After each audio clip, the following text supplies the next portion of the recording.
क्या नहीं हो रहा है क्या बूथ कैप्चरिंग? किस भ्रम में है कि बूथ कैप्चरिंग नहीं हो रहा? एक एक आदमी जो है वो 10-10 वोट डाल रहा है। पहले तो या बूथ कैप्चरिंग जो है वो क्या होता है? बूथ कैप्चरिंग का मतलब आपको आपके वोट से अधिकार से वंचित करना। दो बातें होती है ना, कि आप जो लोग आम तौर पे जो वोट करने जा रहे हैं उनको रोकना, तो रोक दिए, एक हो गया। और दूसरा कि हम जो वोट जहां चाहते हैं वहां पड़ जाए, तो उसका एक तरीका निकाल दिया। तो ईवीएम तो कांग्रेस ने लाई थी, तो क्या गलती किया उससे था क्या होता है?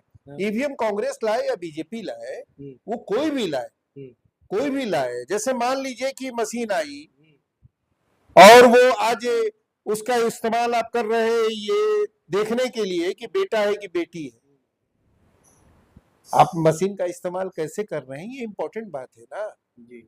आप मशीन के लाने और उसके आविष्कार पर थोड़ी सवाल खड़ा करेंगे जी। सर एक क्लास सवाल,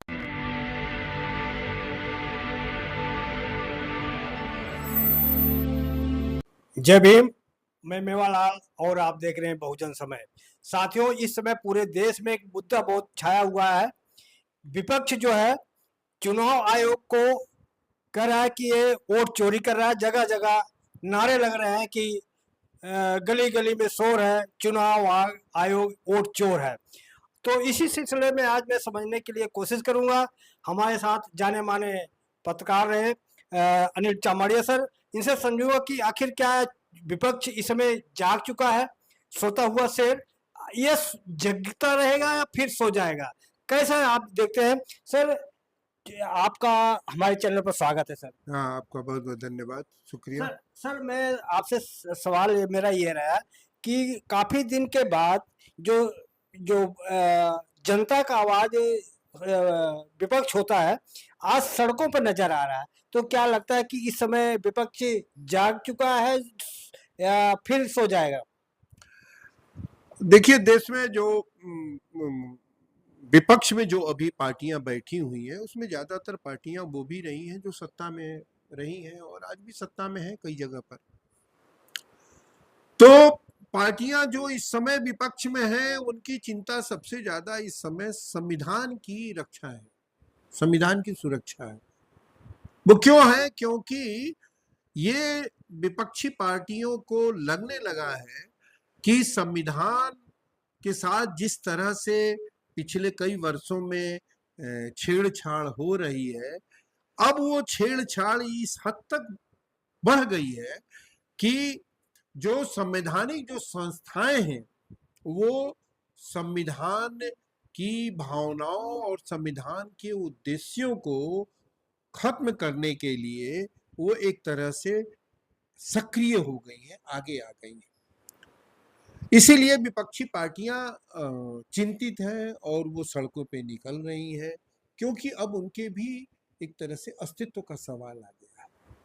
सवाल अस्तित्व का आ गया है कि अगर मान लीजिए कि जिस तरह से वोटों की हेरा फेरी संस्थाबद्ध हो गई है, हेरा फेरी शुरू से है 1920 से लेके, मैं एक रिसर्च कर रहा था, 1920 से लेके और आज तक लोगों को वोट से वंचित किया जाता रहा है।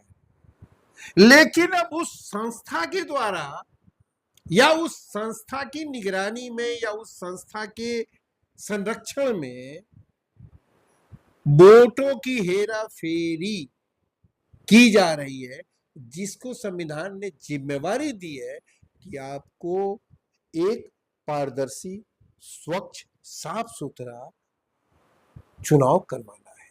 लोकतंत्र की वो बुनियाद है। तो अब जब उस संस्था के बारे में ये राय बन गई कि अरे ये तो वो संरक्षण दे रहा है, बजाय इसके कि जो समाज में पिछले कई दशकों से जो चल रहा है हेरा फेरी, उसको उस पर नियंत्रण रखने की बजाय और उस पर रोकने की बजाय अब तो ये खुद शामिल हो रहा है।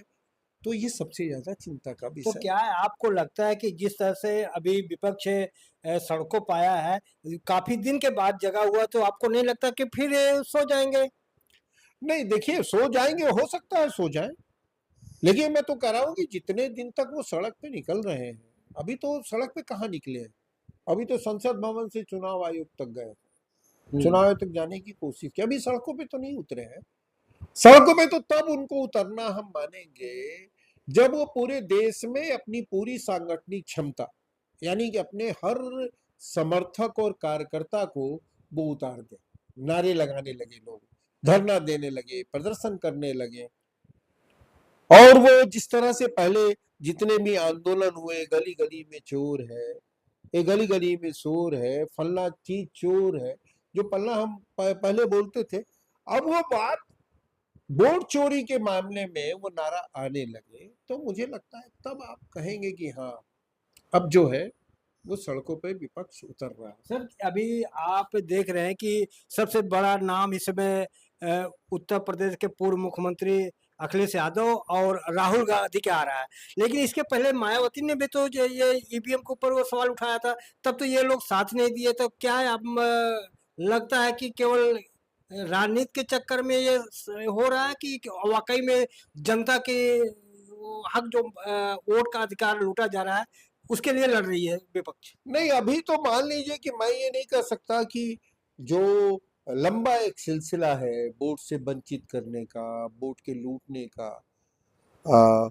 उसके बारे में कोई अभी जो राजनीतिक जो पार्टियां हैं वो उस पे बात कर रही है, बल्कि मैं तो कहूंगा कि अभी वो केवल इस बात पे लड़ाई लड़ रही है कि चुनाव आयोग जिस तरह से मतदाता सूची को तैयार किया और अभी जिस तरह से सूची तैयार करवाना चाहता है, यहाँ पर मतभेद है राजनीतिक पार्टियों और चुनाव आयोग के बीच में, और उस मतभेद के को वो अपने अपने मतभेद को ये राजनीतिक पार्टियां सामने ला रही हैं।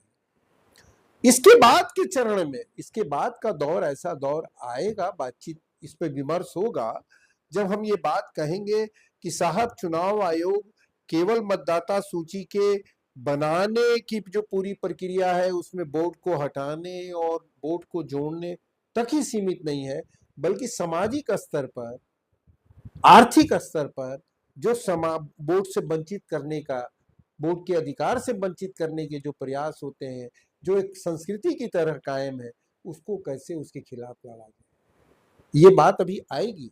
लेकिन ये लड़ाई जो चल रही है वो चलनी चाहिए, और ये जब आगे बढ़ेगी तो ये बात भी सामने आएगी। सर जो चुनाव आयोग ने राहुल गांधी को वोटर लिस्ट दिया है, राहुल गांधी 7 फुट और 300 किलो का था, लेकिन उसी को आधार मान करके उन्होंने ये सब बनाया, लेकिन चुनाव आयोग करे फर्जी है। नहीं, चुनाव आयोग के कहने से तो फर्जी नहीं हो जाएगा ना, वो तो विपक्ष के नेता है राहुल गांधी, और एक जिम्मेवारी के साथ उन्होंने बताया कि 6 महीने उन्होंने एक कंस्टिट्यूंसी में स्टडी की, 6 महीने में। अब आप तकनीकी जो है, तकनीक जो है, चुनाव आयोग क्या कर रहा है, तकनीक से खेल रहा है।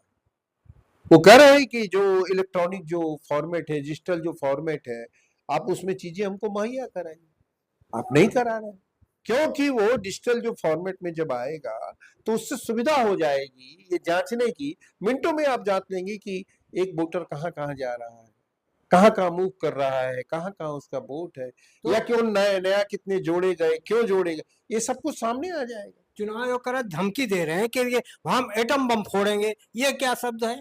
नहीं, एटम बम फोड़ने का देखिए क्या होता है कि राजनीति में, क्योंकि हमारे संसदीय राजनीति में कोई आंदोलन नहीं है ना, तो ये सब शब्दों का उत्पादन कर नहीं पा रहा है। शब्द जो है वो तो आंदोलन से निकलते हैं ना, आंदोलन है नहीं, तो शब्दों का आयातित करना होता है, इंपोर्ट करना होता है, तो कहां से करेंगे हम, तो अब करेंगे हम कि हम बाहर जो दूसरे क्षेत्र है, गैर राजनीतिक क्षेत्र है, अब वहां से शब्दों को इंपोर्ट करते हैं। शोर बहुत है इस समय सोसाइटी में, हल्ला है बहुत, तो हल्ला में, इस हल्ला में बात करने के लिए हमको ऐसे शब्द का चयन करना पड़ेगा जिसमें ज्यादा शोर हो। तो राहुल गांधी एक तरह से ज्यादा शोर मचाने के लिए वो एटम बम का इस्तेमाल का वो प्रयोग कर रहे हैं। वो उनके आंदोलन की उपज नहीं है, वो कहीं से आयात करके और इस शब्द का इस्तेमाल यहाँ कर रहे हैं राजनीति में। क्या सर लगता है कि ये आंदोलन और बढ़ेगा कि बस 2-4 दिन में ठंडा हो जाएगा? ये 2-4 दिन में ठंडा नहीं होगा, इसलिए कि सारी राजनीतिक पार्टियों के अस्तित्व पर सवाल आया। राजनीतिक पार्टियों पर से ज्यादा राजनीतिक नेताओं पर जो है उनके अस्तित्व पर सवाल है ना। जब चुनाव ही नहीं होगा, बोट ही की चोरी हो जाएगी, तो फिर आपका मतलब ही क्या रह जाएगा। सर, ये जो चुनाव आयोग है, ये निष्पक्ष कतई संस्था है, तो क्या लगता है कि ये निष्पक्ष दिखता है या सरकार से इशारे पे काम कर रहा है? नहीं नहीं, देखिए कोई भी चुनाव है या कोई भी हो, एक सरकार की तरफ तो उसका झुकाव रहता ही है। सत्ताधारी सत्ताधारी जो होते पार्टी होती है, उसकी तरफ झुकाव होता ही है, लेकिन वो झुकाव इतना नहीं होता है कि वो लोकतंत्र की संस्कृति पर, लोकतंत्र के मूल्यों पर वो असर दिखे। उसका होता तो है, लेकिन इतना नहीं होता। अब तो वो साफ साफ दिखने लगा है, उसका असर दिखने लगा है कि लोकतंत्र ही रहेगा कि नहीं रहेगा, क्योंकि अब आप तय ये करने लगे हैं कि वोटर कौन होगा कौन नहीं होगा। तो इसका मतलब ये है कि आप जब ये तय करने लगे हैं, तो इसका मतलब ये है कि आप अपने लिए पहले मतदाता का चुनाव कर रहे हैं और फिर उसी से अपने को चुनवा रहे हैं। तो लोकतंत्र भी कहाँ रह गया? जो आम मतदाता कहते हैं, जिसमें हम कहते हैं वयस्क मताधिकार, वो सब तो खत्म हो गया इसका मतलब।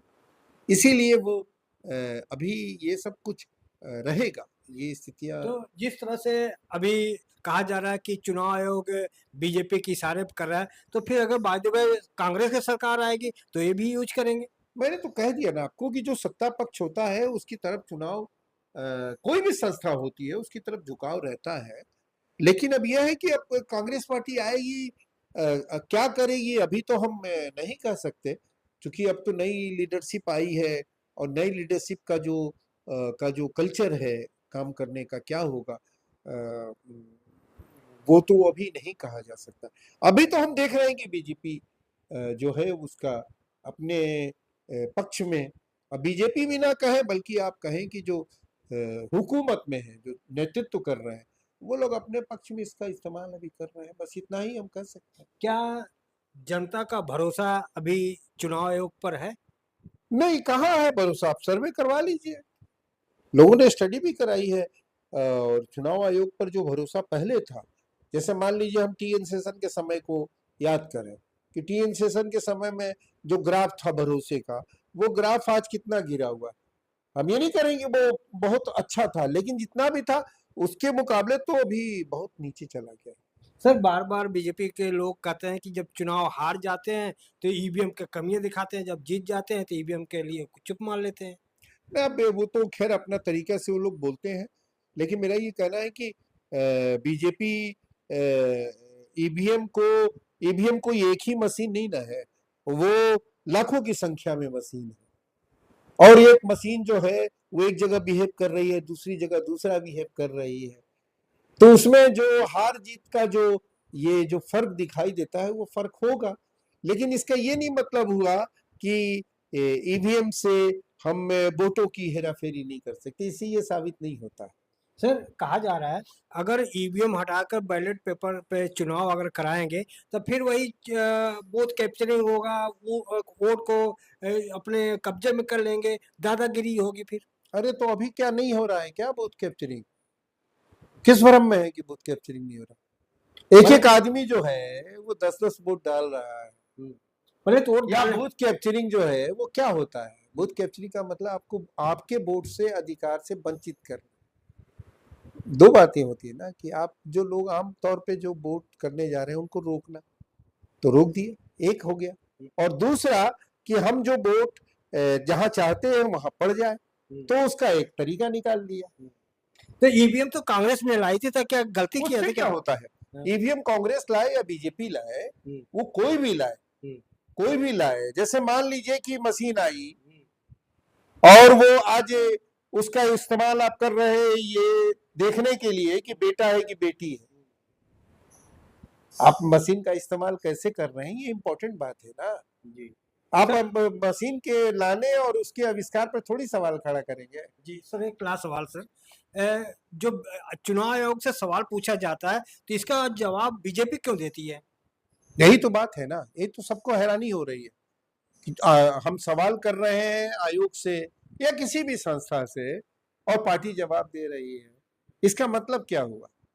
इसका मतलब तो यही हुआ कि वो जो बात हम संस्था से कर रहे हैं वो दरअसल आप उसमें भागीदार हैं, इसीलिए आपको लग रही है, मिर्च लग जाती है, आपको परेशानी होने लगती है, इसीलिए उसको जवाब देना पड़ता है, क्योंकि चुनाव आयोग तो उस तरह से राजनीतिक पार्टियों को जवाब दे नहीं सकता, तो एक तरह से वो जो पार्टी है उसकी भरपाई करती है। जी, तो सर आपने समय दिया इसके लिए बहुत बहुत धन्यवाद। धन्यवाद। तो देख सकते हैं कि किस तरह से हमारी बातचीत हुई। आप कैसा लगा हमारा बातचीत, प्रक्रिया में ये बताएं, और आप कहाँ से देख रहे हैं वो भी कमेंट करें, और नए हैं तो हमारे चैनल को सब्सक्राइब करें, लाइक करें, कमेंट करें, और ख्याल रखना कि आप हमारा जो कमाई है, जो हमारे काम करने का तरीका है, आप कमेंट करेंगे, लाइक करेंगे तो भी हमें फल मिलेगा। धन्यवाद।